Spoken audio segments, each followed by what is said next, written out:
자, 오늘은 지난 시간에 이어서 11조에 대한 아, 그 신약에서 어떻게 바뀌었는지, 의미가 어떻게 바뀌었는지에 대해서 알아보려고 합니다. 그럼 11조라는 것이 어떤 의미를 품고 있는지 그것부터 좀 알아봤으면 좋겠어요. 그 하나님께서는 어떤 일을 하실 때 항상 기념을 하라고 저희한테 주셨어요. 이스라엘 백성들한테도 출애굽을 하고 나서 기억을 하라. 그리고 유월절에도 유월절을 기억하라. 이런 기억하라는 것을 굉장히 많이 줬어요. 그런데 왜 기억하라고 했을까요? 그 원 뜻이 있다 이거죠. 우리가 일반적으로 결혼을 했을 때 결혼 기념일을 보냅니다. 그럼 결혼 기념일을 보낼 때 원래 첫 사랑을 기억해라. 이 기억하기 위해서 기념일을 저희가 보내는 거겠죠. 그래서 하나님께서는 꼭 그거를 기억하게 하기 위해서 기념일을 세우셨어요. 그러면 하나님께서 세운 것 중에서 선악과를 주신 목적이 있겠죠. 선악과를 주신 목적. 선악과를 주신 목적은 하나님과 뜻이 온전히 합할 때 가장 큰 기쁨이 있다라는 것을 보여주신 거죠. 그러면 아담과 하와는 하나님과 뜻이 온전히 합해졌나요? 아니라 이거죠. 그 하나님의 말씀을 어겼기 때문에 거기서 쫓겨나게 된 거예요. 그러면 하나님과 뜻이 합할 때 가장 행복했다라는 것은 누가 보여주셨냐면 예수님께서 보여주셨어요. 요한복음 15장 10절 한번 볼게요. 요한복음 15장 10절. 선악과에 대해서는 아주 구체적으로 제가 다시 한번 시간을 내서 해볼 건데요. 이번에는 11조가 왜 기념하라고 했는지, 왜 만들어졌는지에 대해서 하기 때문에 좀 간단하게 하고 넘어갈게요. 요한복음 15장 10절입니다. 10장에서 15장 10절에서 11절 제가 읽어보겠습니다. 내가 하나님의 계명을 지켜 그의 사랑 안에 거하는 것 같이 너희도 내 계명을 지키면 내 사랑 안에 거하리라. 내가 이것을 너희에게 이름은 내 기쁨이 너희 안에 있어 너희 기쁨을 충만하게 하려 함이니라. 자, 예수님께서는 하나님의 계명을 지켰을 때 가장 행복함을 느끼셨어요. 가장 행복함을. 그래서 하나님과 함께 살 수 있다는 진리를 주셨는데 이걸 예로 들은 게 뭐냐면 창세기 2장 24절이에요. 창세기 2장 24절에 한번 볼게요. 창세기 2장 24절에 이러므로 남자가 부모를 떠나 그 아내와 연합하여 둘이 한 몸을 이룰지로다. 이렇게 나왔어요. 이게 무슨 뜻이냐면 자, 몸은 각각 다르지만 뭐가 같아요? 뜻이 같으면 한 몸이라는 거예요. 그래서 이거는 나중에 신약에서는 교회와 그리스도를 의미하지만 창세기 때도 이걸 말씀을 하신 거예요. 하나님과 아담이 각각 다르게 있지만 뜻이 합하면 한 몸이라는 거죠. 그래서 하나님과 아담은 한 몸이었던 거예요. 그러겠죠? 이걸 비유로 말씀을 해 주신 거예요. 그리고 또 요한복음 10장 30절 한번 볼게요. 요한복음 10장 30절에 요한복음 10장 30절은 이렇게 말씀을 하세요. 나와 아버지는 하나이니라 하신데 이게 그 뜻이죠. 왜 하나가 되셨냐면 몸은 다르지만 각각 객체를 가지고 계시지만 어때요? 뜻이 같기 때문에 하나로 보신 거예요. 그러면 우리도 하나님과 하나가 될 수가 있겠죠. 이게 계시록 14장 12절에 있습니다. 계시록 14장 12절에 보시면요. 자, 예수님이 하나님과 하나 있던 것은 뭐냐면 예수님이 가지고 계셨던 그 믿음을 가진 자는 하나님과 하나라는 거예요. 그래서 14장 12절에 그 얘기를 하죠. 성도들의 인내가 여기 있나니 저희는 하나님의 계명과 예수 믿음을 지키는 자니라. 그래서 예수 믿음이라는 건 뭐냐면 예수님과 온전히 하나라는 거예요. 예수님이 가지고 계셨던 그 믿음을 가지고 있는 사람을 의미하는 거죠. 그래서 선악과는 아담이 하나님과 뜻이 합하지 않아서 쫓겨났잖아요. 저기 어디에서요? 그 에덴 동산에서. 그러면 하나님과 뜻이 합한 사람들은 다시 에덴 동산으로 갈 수 있겠죠. 그래서 생명과를 먹을 수가 있어요. 이게 계시록 22장 14절에 그걸 나타내고 있죠. 한번 볼게요. 계시록 22장 14절에 그 두루마기를 빠는 자들은 복이 있나니 이는 저희가 생명나무에 나아가며 문들을 통하여 성에 들어갈 권세를 얻으려 함이로다. 여기서 두루마기를 빠는 자들, 이거를 킹 제임스 버전에서 보면 그의 계명들을 행하는 자들이라고 번역되어 있어요. 그래서 예수님도 하나님의 계명을 온전히 지킴으로써 모든 기쁨에 충만한 가운데 삶을 살았듯이 저희도 예수님이 가지고 계셨던 그 믿음 안에서 살면 하나님과 온전히 합하고 그 다음에 생명과로 갈 수 있는 무엇을 받는다고 그랬어요? 권세를 얻는다고 그랬어요. 권세. 그래서 하나님께서 이렇게 창세 때 빼앗긴 실낙원이죠. 실낙원을 우리한테 낙원으로 다시 주는 그런 역사가 저기 성경 역사죠. 그래서 그러면 우리가 두 마음을 품지 않으면 에덴에 살 수가 있는 거예요. 그래서 야고보서 4장 8절에 보면 이런 식으로 이야기를 하고 계십니다. 야고보서 4장 8절에는 하나님을 가까이 하라. 그리하면 너희를 가까이 하시리라. 죄인들아 손을 깨끗이 하라. 두 마음을 품은 자들아 마음을 성결케 하라. 보시면 하나님을 가까이 하래요. 하나님을 우리가 어떻게 가까이 합니까? 그러면 하나님을 가까이 하는 방법은 온 마음과 온 생애를 다해서 하나님을 섬기는 그런 마음을 가지고 있으면 하나님을 가까이 할 수 있다라는 것을 의미하고 있죠. 자, 두 번째, 안식일을 준 이유가 있겠죠. 두 번째는 안식일을 준 이유는요. 이걸 기념하라고 계속해서 주신 거예요. 기념하라. 그러면 선악과를 준 이유는 하나님의 말씀에 온전히 순종해라. 왜? 모든 창조주는 하나님이시다. 이거를 기억하게 하기 위해서 선악과를 딱 주신 거예요. 그래서 선악과를 항상 보면서 천지 창조는 하나님의 것이구나. 하나님이 우리를 창조하셨구나. 그리고 하나님과 뜻이 온전히 합하면 가장 행복을 누리는구나. 이것을 하나님께서 계속 기억하게 하기 위해서. 그럼 안식일도 마찬가지겠죠. 그럼 안식일은 어떤 기념을 하기 위해서 안식일을 주셨냐면 하나님이 천지를 창조하신 분이라는 것을 기념하기 위해서. 그게 어디 나오냐면 창세기 2장 볼게요. 2장 1절에서 3절. 창세기 2장 1절에서 3절을 보면 천지와 만물이 다 이루니라.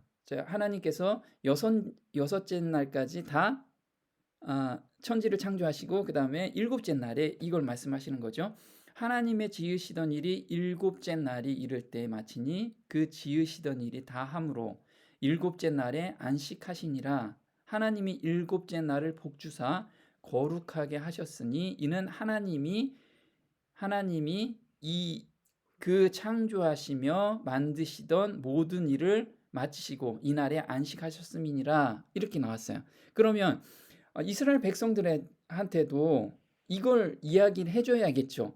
그래서 하나님께서는 이스라엘 백성들한테 하나님이 천지를 창조한 날이 이 날이기 때문에 안식일을 보내면서 하나님이 천지를 창조하신 분이라는 것을 기념하게 하신 거예요. 그래서 출애굽기 20장에 10계명에 이걸 집어넣으신 거예요. 한번 볼게요. 출애굽기 20장 10절 한번 보겠습니다. 10절부터 11절까지 제가 읽어볼게요. 제7일은 너희 하나님 여호와의 안식일인즉 너나 내 아들이나 내 딸이나 내 남종이나 내 여종이나 내 육축이나 내 문 안에 유하는 객이라도 아무 일도 하지 말라. 이는 엿새 동안에 나 여호와가 하늘과 땅과 바다와 그 가운데 모든 것을 만들고 제7일에 쉬었음이라. 그러므로 나 여호와가 안식일을 복되게 하여 그날을 거룩하게 하였느니라. 이렇게 나왔어요. 그럼 이게 어떤 뜻이냐면 십계명의 넷째 계명의 안식일을 누신 이유는 천지 창조는 누가 했다? 네, 하나님께서 하신 거기 때문에 이날은 하나님을 찬양해라, 찬송하고 그날을 기념해라, 기억해라, 이런 뜻으로 안식일을 주신 거예요. 두 번째는 구속을 완성했다라는 것을 기념하기 위해서. 자, 그걸 한번 볼게요. 신명기 5장 12절 한번 볼까요? 신명기 5장 12절에서 15절 제가 한번 읽어볼게요. 여호와 너희 하나님이 내게 명한 대로 안식일을 지켜 거룩하게 하라. 엿새 동안은 힘써 내 모든 일을 행할 것이나 제7일은 너희 하나님 여호와의 안식인즉 너나 내 아들이나 내 딸이나 내 남종이나 내 여종이나 내 소나 내 낙이나 내 모든 육축이나 내 문 안에 유하는 객이라도 아무 일도 하지 말라. 내 남종이나 내 여종으로 너같이 안식하게 할지니라. 너는 기억하라. 내가 애굽 땅에서 종이 되었더니 너희 하나님 여호와가 강한 손과 편팔로 너를 거기서 인도하여 내었나니 그러므로 너희 하나님 여호와가 너를 명하여 안식일을 지키라 하느니라. 이렇게 나왔어요. 그래서 안식일은 천지를 창조하신 분을 기념하는 것과 구속하신 분을 기념하게 하기 위해서 안식일을 주어지신 거예요. 그러면 우리 신약에서 넘어오면 그렇죠. 신약에서는 어떤 거예요? 애굽이 우리가 죄와 세상이라고 이야기를 해요. 비유로. 그러면 죄와 세상에서 구속하신 분을 기념하는 날이 안식일이라는 거예요. 자, 그러면 이제 이 선악과하고 안식일에 대해서는 제가 다음에 좀 더 집중적으로 할 테니까 이 정도로 넘어가고요. 출애굽기 31장 한번 볼게요. 출애굽기 31장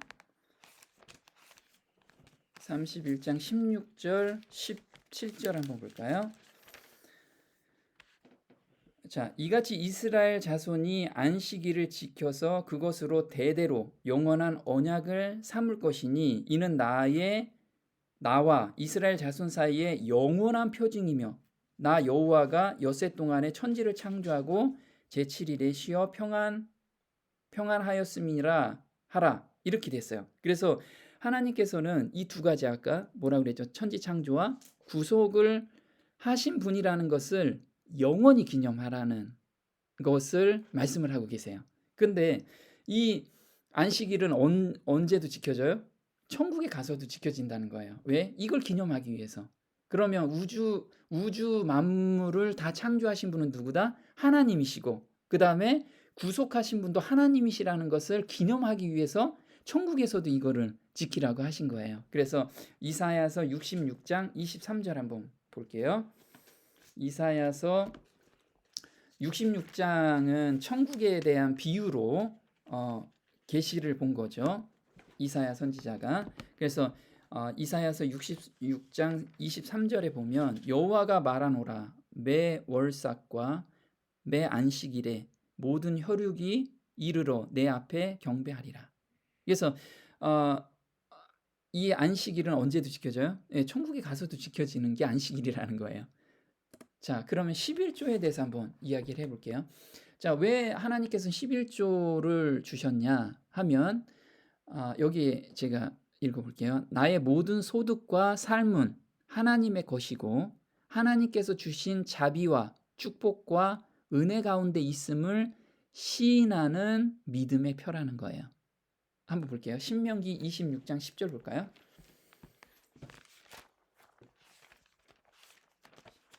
신명기 26장 10절입니다. 자, 11금을 내라는 이유가 26장 10절에 있어요. 자, 제가 읽어보겠습니다. 여호와여, 이제 내가 주께서 내게 주신 토지소산의 만물을 가져왔나이다. 하고 너는 그것을 내 하나님 여호와 앞에 두고 내 하나님 여호와 앞에 경배할 것이며 이렇게 나와요. 여호와여 이제 내가 주께서 내게 주신 토지라 그랬어요. 내게 주신 토지. 그래서 하나님께서 내게 주신 토지에서 소산물을 가장 좋은 소산물을 가져왔습니다. 이렇게 시인하는 거죠. 한번 잠언 3장 9절 볼까요? 자, 잠언 3장 9절에 보면 이렇게 나와요. 잠언 3장 9절.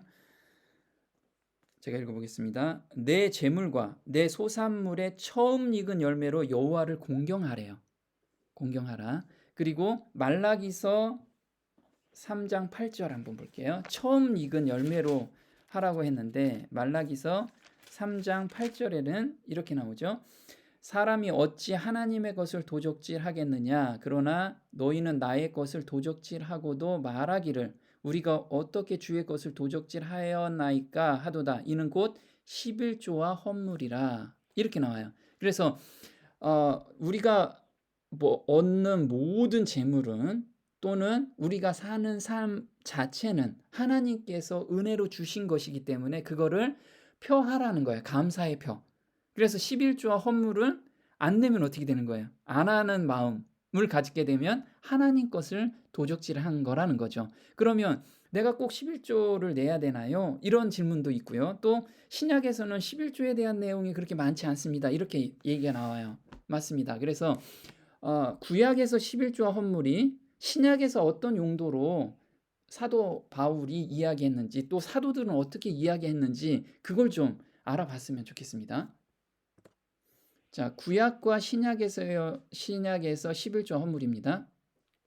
자, 구약에서는 11조를 누가 쓰게 했냐면 회막에서 봉사하는 레위인이 쓰게 했습니다. 이 레위인이 누구냐면 신약에서는 복음을 전하는 사람들이겠죠. 복음을 전도하는 사람들. 그러면 요즘은 이제 교회에서 그걸 주로 많이 해서 복음을 전하는 사람, 목사님이라든가 또 선교사들이라든가 이런 게 좀 있겠죠. 그런 분들한테 복음을 전하는 일에 쓰게끔 11조를 하라는 거예요. 한번 민수기 볼게요. 민수기 18장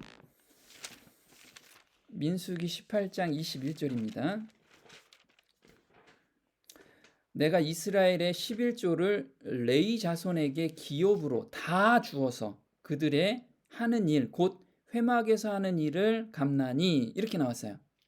그래서 11조는 누구한테? 레위 자손한테 모두 줬어요. 그러면 레위 자손은 땅의 기업은 받지 못했어요. 그래서 이 11조를 가지고 먹고 살게 한 거고요. 그리고 하나님의 일에 전적으로 봉사하게끔 한 거죠. 또 신명기 18장 1절 볼게요. 신명기 18장 1절. 신명기 18장 1절에 보면요. 이렇게 나와요.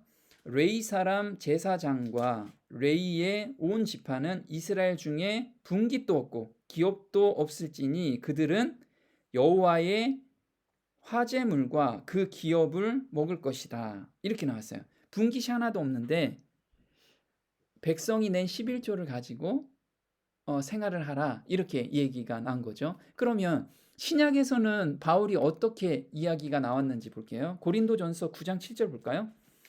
고린도전서 9장 7절.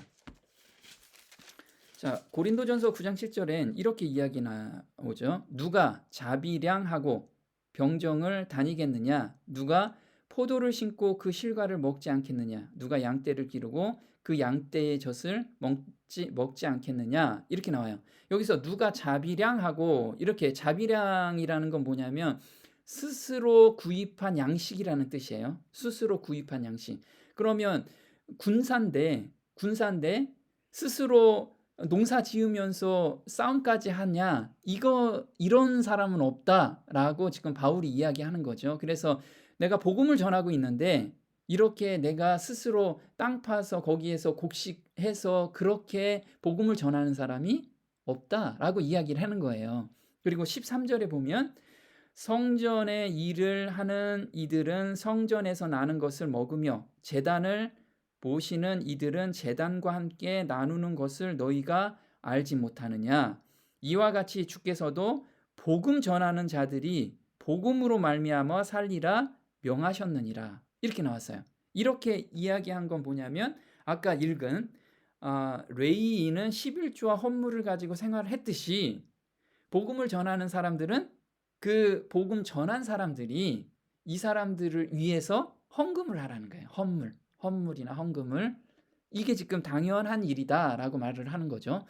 자, 빌립보서 4장 18절 볼까요? 빌립보서 4장 18절에 이렇게 나오죠.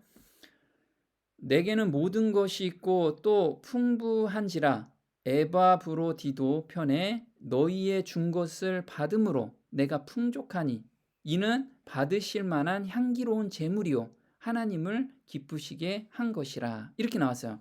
자, 바울도 자비량하고 바울이 천막 깃는 일을 하면서도 했죠. 복음을 전했어요. 근데 바울이 천막 깃는 일을 몇 번이나 했을까요? 네, 거의 못했어요, 일을. 왜냐하면 매일같이 사람들한테 전도하고 매일 오는 사람들한테 상담도 해주고 하기 때문에. 그래서 이렇게 에바브로디도 편에 너희의 준 것을 받음으로. 그래서 빌립보 교인들이 바울이 그렇게 복음 전하고 하는 것에 감사의 표현으로 어떻게 됐어요? 헌물을 준 거죠. 헌물을. 그래서 헌금을 내서 바울이 생활할 수 있게끔 도와준 거예요. 자, 그러면 두 번째는 뭘 했냐면 신명기 14장 한번 볼게요. 신명기 14장에 보면 14장 22절 한번 볼게요. 14장 22절에 이렇게 나와요.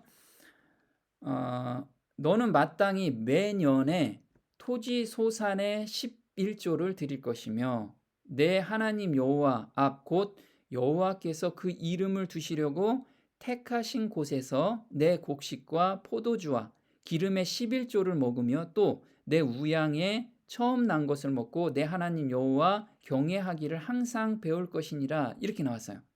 그러나 계속 읽어볼게요. 그러나 내 하나님 여호와께서 그 이름을 두시려고 택하신 곳이 내게서 너무 멀고 행로가 어려워서 그 풍부히 주신 것을 가지고 갈 수 없거든. 그것을 돈으로 바꾸어 그 돈을 싸서 가지고 내 하나님 여호와의 택하신 곳으로 가서 물은 내 마음에 좋아하는 것을 그 돈으로 사되 우양이나 포도주나 독주 등 물은 내 마음이 원하는 것을 구하고 거기서 내 하나님 여호와의 앞에서 너와 내 건속이 함께 먹고 즐거워할 것이며. 이렇게 나왔어요. 그러면 11조라는 건 아까 레인한테 주는 11조가 있었고요. 그 다음에 누구한테? 내 건속이라고 했어요. 내 건속. 그래서 하나님께서는 내 건속이라고 하면 일가 친척들 있죠. 일가 친척들 중에서 어렵고 힘든 사람도 있고 못 사는 사람도 있겠죠. 그런 사람들 또는 그런 사람들이나 내 직속에 있는 친족들을 다 모아서 그때 같이 먹으라는 거예요. 그때 같이 베풀면서 먹으라는 거죠. 자, 한번 15장 7절 8절도 읽어볼게요. 한 장 넘기면 내 하나님 여호와께서 내게 주신 땅 어느 성읍에서든지 가난한 형제가 너와 함께 거하거든 그 가난한 형제에게 내 마음을 강팍히 하지 말며 내 손을 움켜쥐지 말고 반드시 내 손을 그에게 펴서 그 요구하는 대로 쓸 것을 넉넉히 구워주라. 이렇게 나왔어요. 자, 이거는 어떤 거냐면 이건 조금 이따 할게요. 자, 이거는 신약에서 그러면 아까 내 건속한테 베풀라고 얘기를 했잖아요. 내 건속을. 그러면 신약에서는 어떻게 넘어왔냐면 디모데전서 5장 8절 볼게요. 디모데전서 5장 8절에 5장 8절에 이렇게 나와요. 누구든지 자기 친족 특히 자기 가족을 돌아보지 아니하면 믿음을 배반한 자요 불신자보다 더 악한 자니라. 이렇게 나왔어요. 이건 어떤 뜻이냐면 복음을 하나님을 믿는다라고 하는 사람들이 나만 먹고 살려고 내 친족이 굉장히 어려운데도 돌볼 마음이 없어요. 그럼 하나님 사랑이 그 안에 있느냐? 이걸 지금 이야기하는 거고요. 정말 돌본 마음이 없다라면 이거는 이방인보다 더 악한 사람이라는 거예요. 그래서 자기가 나온 소득 중에서 누구를 돌봐요? 내 가족이나 내 친척 중에서 지금 어려운 사람이 있으면 반드시 돌아봐야 돼요. 이게 하나님의 뜻이라는 거예요. 그러면 나 돈 얼마도 없는데 왜 이런 무거운 짐을 지우십니까? 이럴 수도 있잖아요. 그런데 하나님께서는 이 모든 돈과 모든 경제 활동은 누구에 의해서? 하나님의 은혜에 의해서 이게 주어진 것이기 때문에 이 은혜를 베풀면 더 큰 축복을 주시겠다는 거예요. 자, 그다음에 또 세 번째 볼게요. 신명기 14장 28절 볼게요. 신명기 14장 28절에 자, 14장 28절에 보면 매 3년 끝에 그 해 소산의 10분의 1을 다 내어 내 성읍에 저축하여 너희 중에 분깃이나 기업이 없는 레위인과 내 성중에 우거하는 객과 및 고아와 과부들로 와서 먹어 배부르게 하라. 그리하면 내 하나님 여호와께서 너의 손으로 하는 범사에 내게 복을 주시리라. 이렇게 나왔어요. 그러면 어떻게 얘기하냐면 매 3년마다 10분의 1을 띄워놓으라는 거예요. 그래서 이 띄워놓은 거는 누구를 주라? 네, 여기 보면 어려운 사람들, 아까는 친족을 주라 그랬잖아요. 전에는 친족을. 근데 이번에는 고아와 과부나 우거하는 객이나 레이인이나 이렇게 지금 어려운 사람들을 배불리 먹이게 하기 위해서 11조를 따로 떼어놓으라는 거예요. 3년에 한 번씩이니까 3.3%를 띄라는 거죠. 1년에 3.3%, 그죠? 1년에 3.3%를 띄어서 그 어려운 사람한테 주라는 거예요. 그러면 신약에서는 어떻게 이야기 나오냐면요. 마태복음 25장 40절이에요. 마태복음 25장 40절. 자, 마태복음 25장 40절을 제가 한번 읽어볼게요. 임금이 대답하여 가라사대 내가 진실로 너희에게 이르노니 너희가 여기 내 형제 중에 지극히 작은 자 하나에게 한 것이 곧 내게 한 것이니라 하시고 이렇게 나와요. 여기서 내 형제 중에 지극히 작은 자라고 그랬어요. 그럼 내 형제가 누구냐라고 물어보니까 누구예요? 나하고 관계된 일가 친척도 포함되지만 내 주변에서 지금 어렵게 사는 사람들한테 주라는 거예요. 베풀라는 뜻이죠. 자, 누가복음 12장 33절도 한번 볼게요. 누가복음 12장 33절.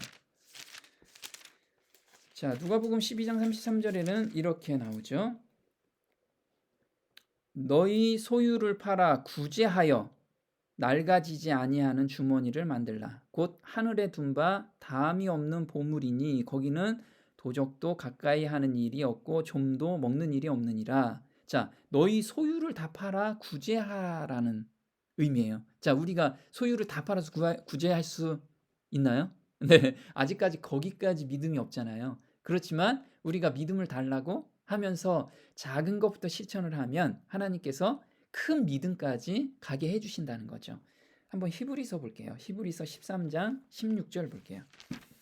히브리서 13장 16절에는 이렇게 나와요. 오직 선을 행함과 서로 나눠주기를 잊지 말라. 이 같은 제사는 하나님이 기뻐하시느니라. 이렇게 나왔어요. 그래서 오직 선을 행함과 선을 행하는 게 서로 나누어 주는 것이라는 거죠. 그래서 하나님께서 받은 축복을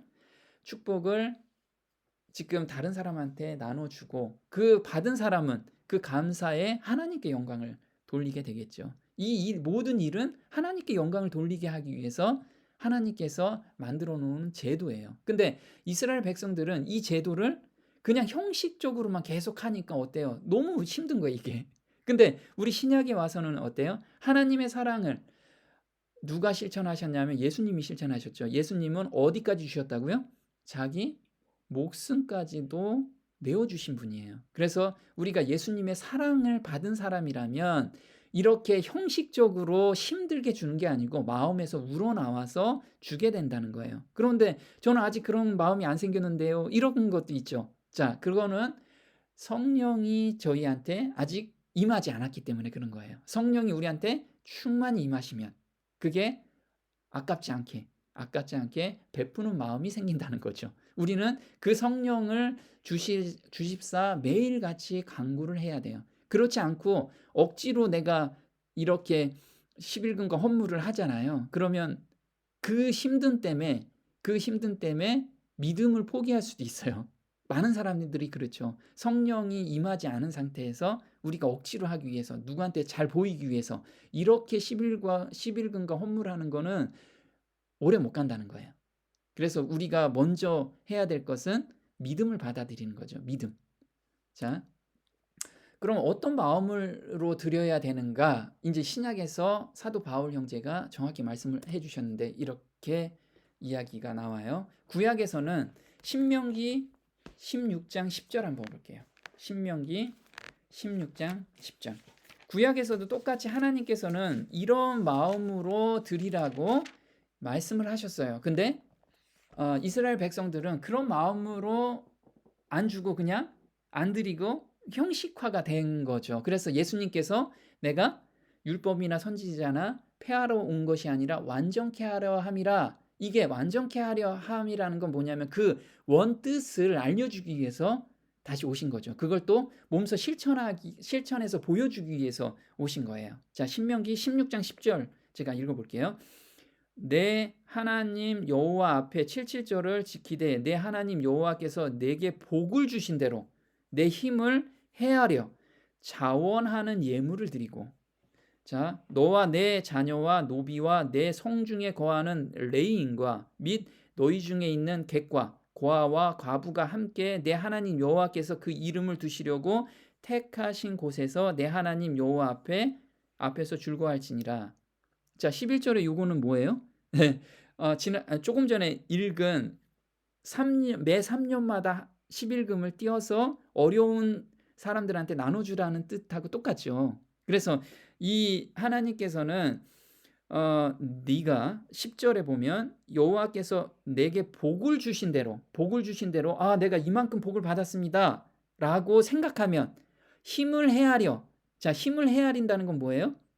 자기가 힘 닿는 대로 어느 정도 띄워놓고, 자, 힘 닿는 대로 자기가 힘 닿는 대로 어떤 사람은 하나님께서 엄청나게 많이 주셨으면 그 안에서 많이 내고 적게 주셨으면 적게 드리라는 의미겠죠. 그래서 힘 닿는 대로 내 힘을 헤아려 자원하는 예물을 드리라는 거예요. 자원하는 예물. 자, 그리고 또 한번 볼게요. 16장 17절 옆에 구절을 제가 읽어볼게요.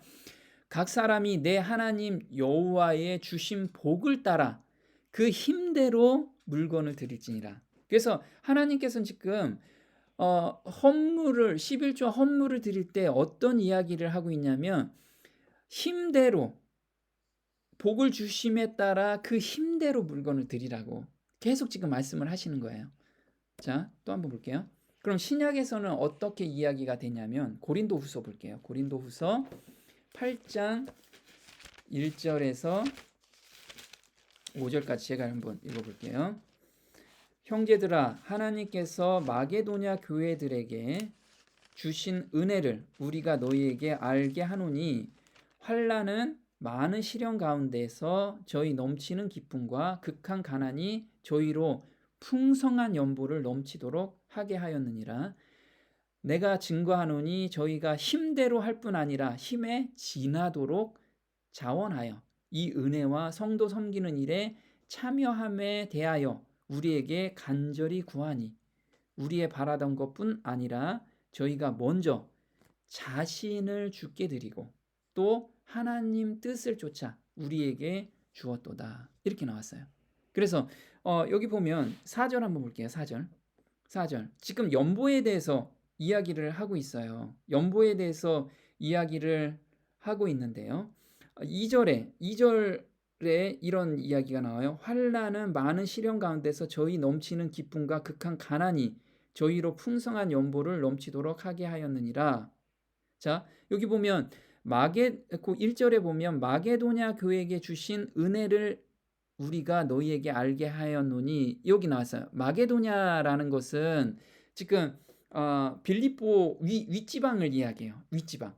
지금 위에 지방에 그때 굉장히 전쟁이 있어 가지고 극한 가난에서도 이 사람들이 헌금을 하게끔 한 이야기를 지금 바울이 전함을 보내고 있는 거야. 전해주고 있는 거죠.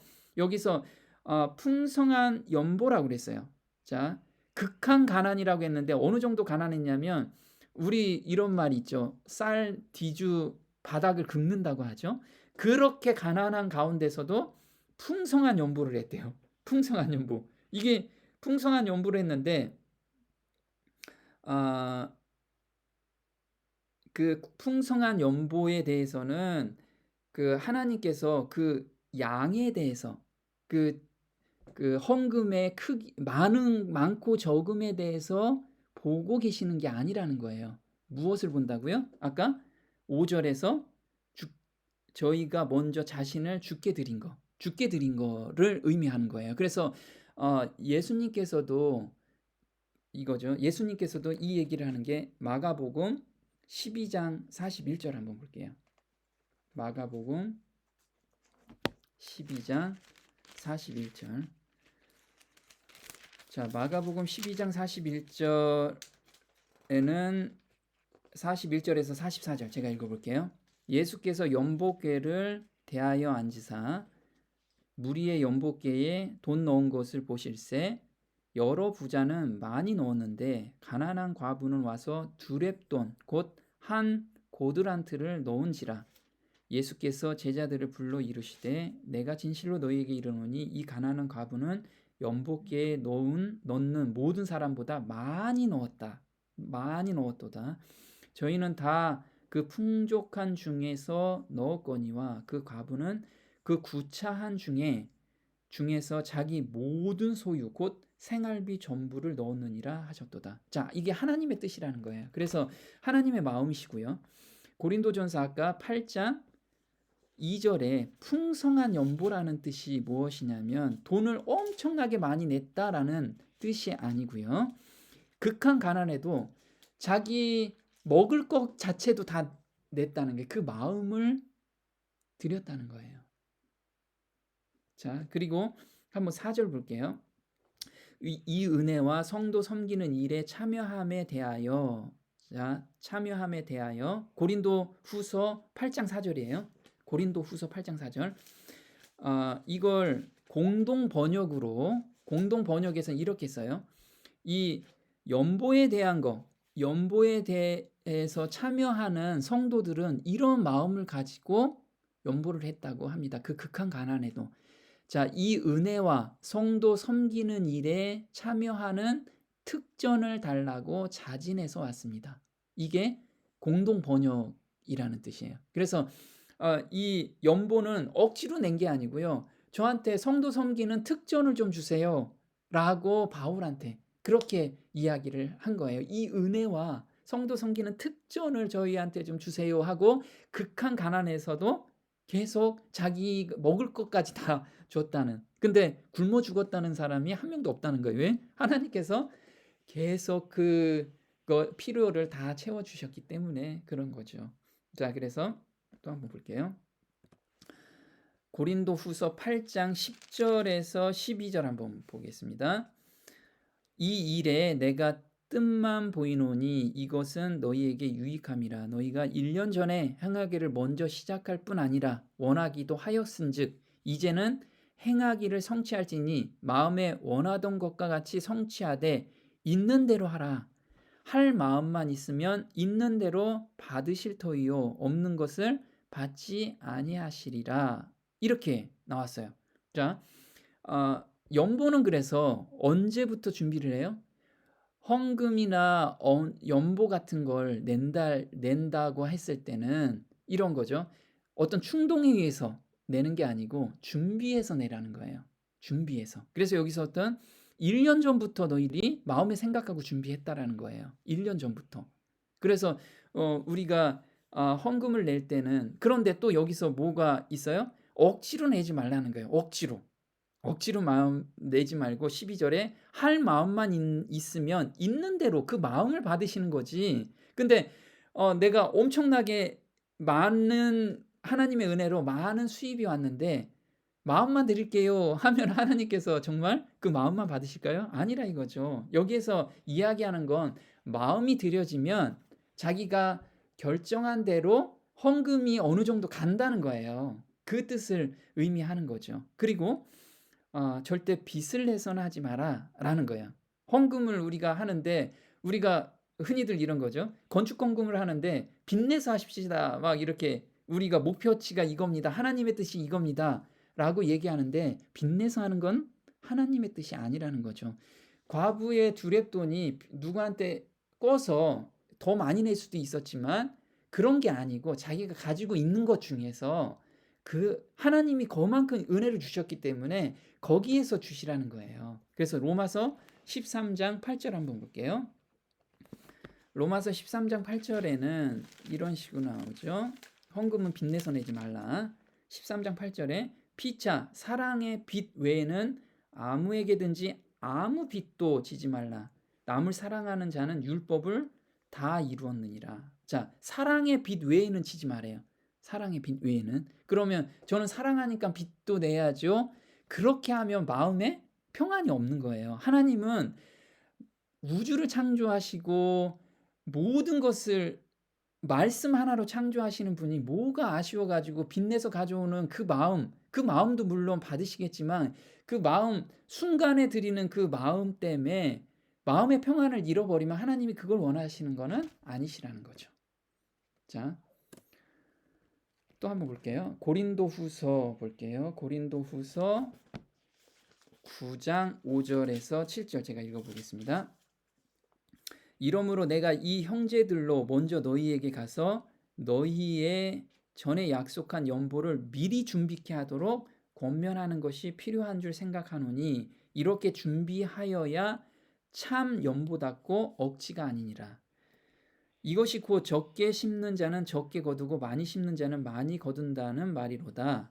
각각 그 마음에 정한 대로 할 것이요 인색함으로나 억지로 하지 말지니 하나님은 즐겨내는 자를 사랑하시느니라. 이렇게 나왔어요. 여기서 헌금하는 마음의 자세를 지금 다 이야기를 하고 있죠. 자, 여기서 한번 하나씩 볼게요. 9장 5절에 참 연보라는 뜻이에요. 참 연보. 자, 참 연보라는 뜻은 원어로는 율로기아라고 하는데 찬양, 축복이라는 거예요. 찬양, 축복. 찬양, 축복. 그러면 자, 준비케 하도록 권면, 연보를 미리 준비케 하도록 권면하는 것이 필요한 줄 생각하노니 이렇게 준비해야 하나님께 드리는 찬양과 이 연보도 찬양이라는 거예요. 찬양과 축복이라는 거지. 그래서 우리가 참 연보를 드리기 위해서는 미리 준비하라는 거죠. 자, 6절에 한번 볼게요. 이것이 곧 적게 심는 자는 적게 거두고 많이 심는 자는 많이 거둔다 하는 말이로다. 이렇게 나와요. 자, 근데 여기에서는 지금 비유로 얘기한 건데요. 농부가 파종을 해요. 씨를 심죠. 씨를 심는데 적게 심으면 어때요? 농부의 마음이 흔히들 저도 이제 농사를 가끔 짓는데 농사 질 때 적게 심으려는 농부가 있나요? 아니라는 거죠. 자, 많이 거두려면 어때요? 많이 거두려면 많이 심을 욕심을 가지고 있잖아요. 농부들은 욕심을 가지고 있다 이거죠. 그래서 지금 6절에 이것이 곧 적게 심는 자는 적게 거두고 많이 심는 자는 많이 거둔다는 말인데 여기 이 땅에서 내가 많이 심으면 하늘에서 많이 거둘 수 있다라는 거예요. 하늘에서 하나님이 그 마음을 다 나중에 보상해 주시겠다는 거예요. 자, 잠언 한번 볼게요. 잠언 11장 24절 볼까요? 잠언 11장 24절에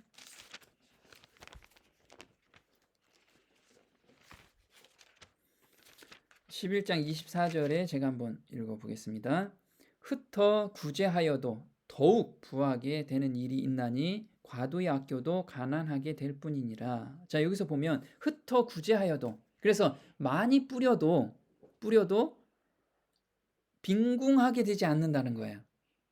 하나님께서 그걸 다 기억하시고 축복을 주신다는 거죠. 근데 나 축복받기 위해서 내가 헌금을 한다, 연보를 한다, 이건 아니라는 거예요. 마음이 있어서 하나님께 마음을 먼저 드리고 행동으로 따라서 연보를 하게 되면 거기에서 하나님이 물론 현세에서도 축복을 주지만 내세에서도 큰 축복을 주시겠다는 거죠.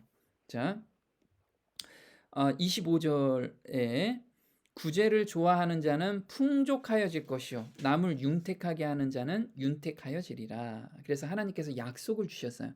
하나님은 시건치 않는 분이라고 우리 배우셨죠. 하나님은 말씀을 하시면 그냥 이루어지시는 분이에요. 그래서 뭐가 빚이 있으라 하니까 빚이 있게 된 거죠. 하나님의 말씀에는 바로 실행이 되기 때문에. 그래서 하나님의 약속을 우리가 믿는 것이 중요한 거예요.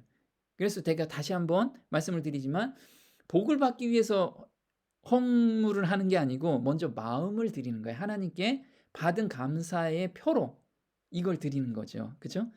자, 잠언 19장 17절 볼게요. 가난한 자를 불쌍히 여기는 것은 여호와께 꾸이는 것이니 그 선행을 갚아 주시리라. 자, 이것도 약속이시죠. 가난한 자를 불쌍히 여겨서 그 마음과 그다음에 행동으로 하시면 하나님께서는 그걸 나한테 꾸인 거다, 내가 반드시 갚아줄게, 이렇게 약속을 하고 계시는 거예요. 갈라디아서 한번 볼게요. 갈라디아서 6장 7절 볼게요. 제가 한번 읽어보겠습니다. 갈라디아서 6장 가르침을 받는 자는 말씀을 가르치는 자와 모든 것은 좋은 것을 함께하라. 모든 좋은 것을 함께하라. 스스로 속이지 말라. 하나님은 만홀이 여김을 받지 아니하시나니 사람이 무엇으로 심든지 그대로 거두리라. 자기의 육체를 위하여 심는 자는 육체로부터 썩어질 것을 거두고 성령을 위하여 심는 자는 성령으로부터 영생을 거두리라. 우리가 선을 행하되 낙심하지 말지니 피곤하지 아니하면 때가 이름에 거두리라. 그러므로 우리는 기회 있는 대로 모든 이에게 착한 일을 하되 더욱 믿음의 가정들에게 할지니라. 이렇게 바울 형제가 이야기를 한 거죠. 그래서 바로 내가 누구한테 도움을 주거나 그 마음이 간절해서 누구한테 도움을 줬는데 바로 뭔가 안 와도 낙심하지 말라는 거예요. 왜? 하나님이 그거 다 계수하고 계시고 다 인정하고 계시다는 것을 믿고 살라는 거예요. 믿고. 그리고 특히나 믿음의 가정들. 자, 우리 주변에 있는 우리 어려운 사람들을 돌보는 것도 굉장히 중요합니다. 그리고 믿음의 가정 중에서도 믿노라고 하고 들어왔는데 너무 힘들어요. 이때는 특히나 바울 시대 때는 성도들의 핍박이 굉장히 많았거든요. 그죠? 네로 황제의 핍박이라든가 이런 핍박들이 엄청나게 많기 때문에 다들 너무 어렵게 살았어요. 그래서 그런 사람들을 돌보라는 거예요. 돌보라는 거. 또 한번 볼게요. 고린도후서 그럼 이제 7절 고린도후서 9장 아까 읽은 겁니다. 9장 5절에서 7절 중에서 7절 볼게요. 7절 각각 그 마음에 정한 대로 할 것이요 인색함으로나 억지로 하지 말라. 자, 바울 형제는 계속 이런 이야기를 해요. 인색함이나 억지로 절대 하지 마라. 하나님은 즐겨내는 자를 사랑하느니라. 자, 하나님께서는 억지로 낸 거 절대 안 받으신다는 거예요. 절대 안 받으신다는 거. 지난 시간에 우리가 말라기서에서 병든 거, 눈먼 거 이런 거 가져오는 사람들이 있잖아요. 그 대다수의 이스라엘 백성들은 그런 걸 가져왔어요. 왜? 마음에는 없는데 하라니까, 율법적으로 하라니까 그냥 한 거예요. 그래서 고린도후서 이 이야기는 충동적이거나 우연한 결정이 아니라 내적 결심에 의해 즐거운 마음으로 연보함을 말한다는 거죠. 그리고 자원하는 마음으로 원해서 드리는 것만 간합하신다는 거예요. 자, 마태복음 6장 한번 볼게요. 마태복음 6장 2절에서 4절 제가 한번 읽어볼게요.